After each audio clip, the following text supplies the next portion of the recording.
আজি আমাৰ দলৰ বৰ্ধিত কাৰ্যনিৰ্বাহক সভা অনুষ্ঠিত হৈ যায়। বৰ্ধিত কাৰ্যনিৰ্বাহক সভাত কাৰ্যনিৰ্বাহকৰ বিষয়ববীয়া সদস্যাৰ উপৰিও আমাৰ কেউটা ভাতৃভগ্নী সংগঠনৰ প্ৰতিনিধি থাকে আৰু জিলা সমিতিসমূহৰ সভাপতি সম্পাদকসকল থাকে। আজি সকলোৰে উপস্থিতিত আমি আগন্তুক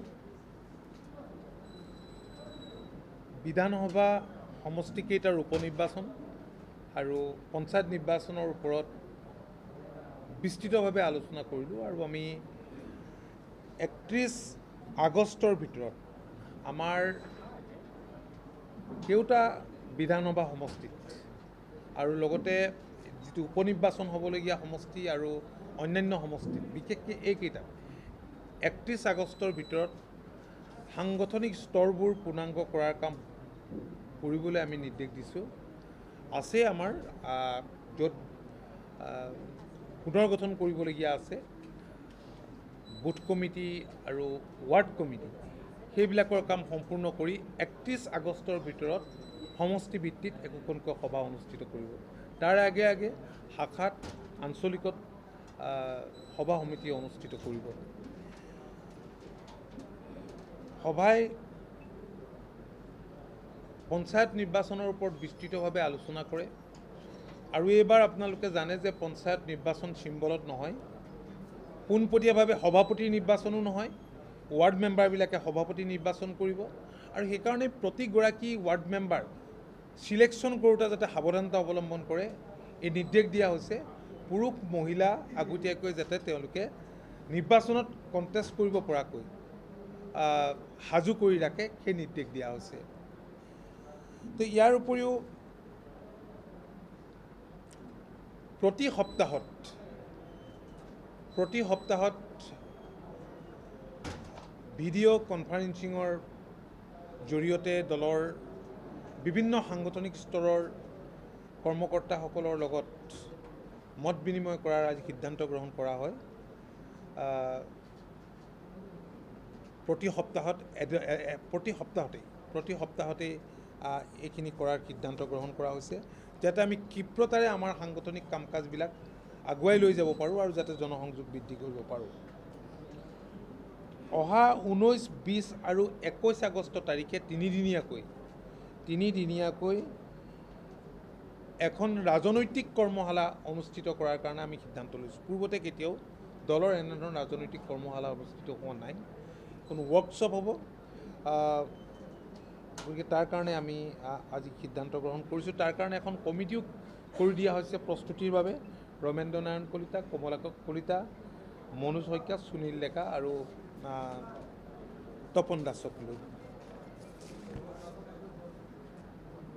সভাই প্ৰতিটো বিধানসভা সমষ্টিতে জনসংযোগ বৃদ্ধি কৰিবৰ কাৰণে কেতবোৰ ব্যৱস্থা গ্ৰহণ কৰিছে। তাৰ ভিতৰত আমি ইতিমধ্যেই ঠিক ঠাক কৰি থৈছোঁ যে কোনটো বিধানসভা সমষ্টিত কাক আমি পৰ্যবেক্ষক হিচাপে নিযুক্তি দিম আৰু সেই পৰ্যবেক্ষকসকলে গৈ সংশ্লিষ্ট সমষ্টিত থাকি সেই সমষ্টিৰ বিভিন্ন ছেকশ্যনৰ ৰাইজৰ লগত মত বিনিময় কৰিব, গাঁৱত থাকিব লাগিব, মত বিনিময় কৰিব, দলৰ পুৰণা কৰ্মী শুভাকাংক্ষীক লগ ধৰিব আৰু অসম আন্দোলনৰ যিবিলাক সৈনিক আছিল সেইসকলক তেওঁলোকে লগ ভাগ ধৰি মত বিনিময় কৰিব আৰু ইয়াৰ উপৰিও সমাজৰ যিসকল আগশাৰীৰ ব্যক্তি সেইসকলকো লগ ভাগ ধৰিব। আজিৰ সভাৰ আৰম্ভণিতে যোৱা দিনকেইটাত যিসকল আমাৰ মাজৰ পৰা হেৰাই গ'ল, মই প্ৰস্তাৱটো দি দিম যাৰ নাম উল্লেখ আছে। লগতে বানপানীত বহুলোকে জীৱন দিবলগীয়া হ'ল, সেইসকলৰ মৃত্যুত শোক প্ৰকাশ কৰি ভগৱানৰ ওচৰত তেওঁলোকৰ আত্মাৰ চিৰশান্তিৰ বাবে 1 মিনিট সময় মৌন প্ৰাৰ্থনা জনায়। আৰু বানপানী সমস্যাটো ৰাজ্যখনৰ এটা ডাঙৰ সমস্যা। দীৰ্ঘদিন ধৰি এই সমস্যাটোক উপেক্ষা কৰা বুলি আজি সভাই অনুভৱ কৰে আৰু সভাই বিস্তৃতভাৱে আলোচনাৰ অন্তত আমাৰ ৰাজ্যখনলৈ বান সাহায্যৰ বাবে এটা পেকেজ ঘোষণা কৰিবলৈ কেন্দ্ৰীয় চৰকাৰক আহ্বান জনায়। ৰাজ্য চৰকাৰে ইতিমধ্যে ৰাজ্য চৰকাৰৰ তৰফৰ পৰা যিখিনি কৰিবলগীয়া কাম, কাৰণ ৰাজ্যখনৰ 34খন জিলাই বানত আক্ৰান্ত হ'ল, ক্ষয়-ক্ষতি হ'ল, হাঁহ পাৰ গৰু ছাগলী খেতি বাতি সা সম্পত্তি ঘৰ দুৱাৰ বিস্তৰ ক্ষতিসাধন হৈছে। কিন্তু মাননীয় মুখ্যমন্ত্ৰীগৰাকীৰ তৎপৰতাত ৰিলিফ বা মানুহৰ চিকিৎসা পশুধনৰ চিকিৎসাকে ধৰি বিভিন্ন কাম কাজ চলি আছে আৰু সঠিকভাৱে তথ্য আহৰণ কৰাৰ পাছত ৰাজ্য চৰকাৰৰ পৰা কৰিবলগীয়া কামখিনি ৰাজ্য চৰকাৰে ইতিমধ্যেই ইনিচিয়েটিভ লৈছে। কিন্তু কেন্দ্ৰীয় চৰকাৰে এই বিষয়টোক বিহাৰৰ ক্ষেত্ৰত যিদৰে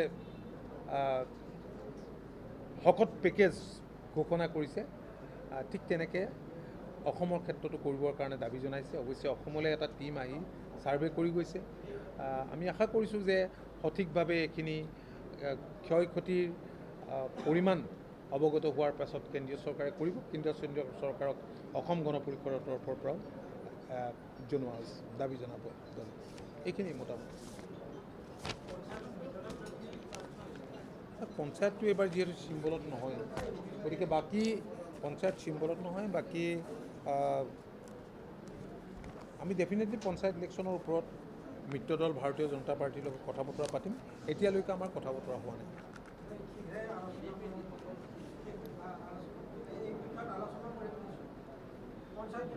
আলোচনা কৰিম।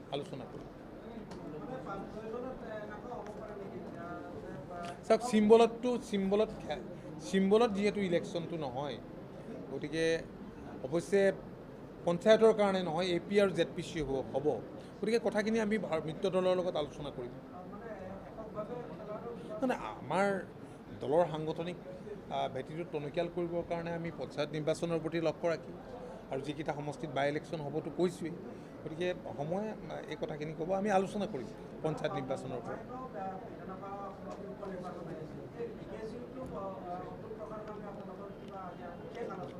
চাওক, প্ৰথম কথা হ'ল যে 1985 চনৰ পৰা সেই সমষ্টিত অসম গণ পৰিষদ দলে আৰু অসম গণ পৰিষদ দলৰ এগৰাকী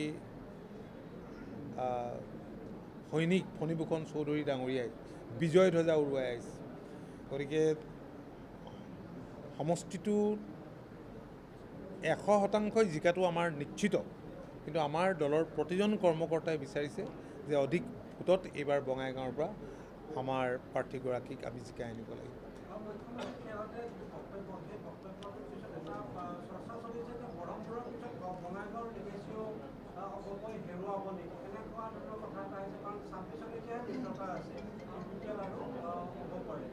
চাওক, মই মুখ্যমন্ত্ৰী ডাঙৰীয়াই যিটো বক্তব্য দিছে মই শুনিছোঁ।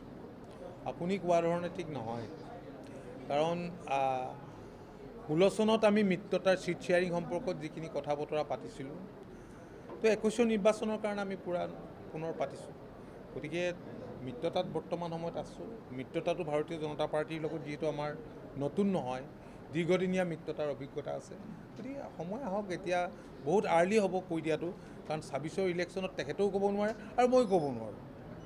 26লৈ বহুত দূৰ। ঠিক আছে।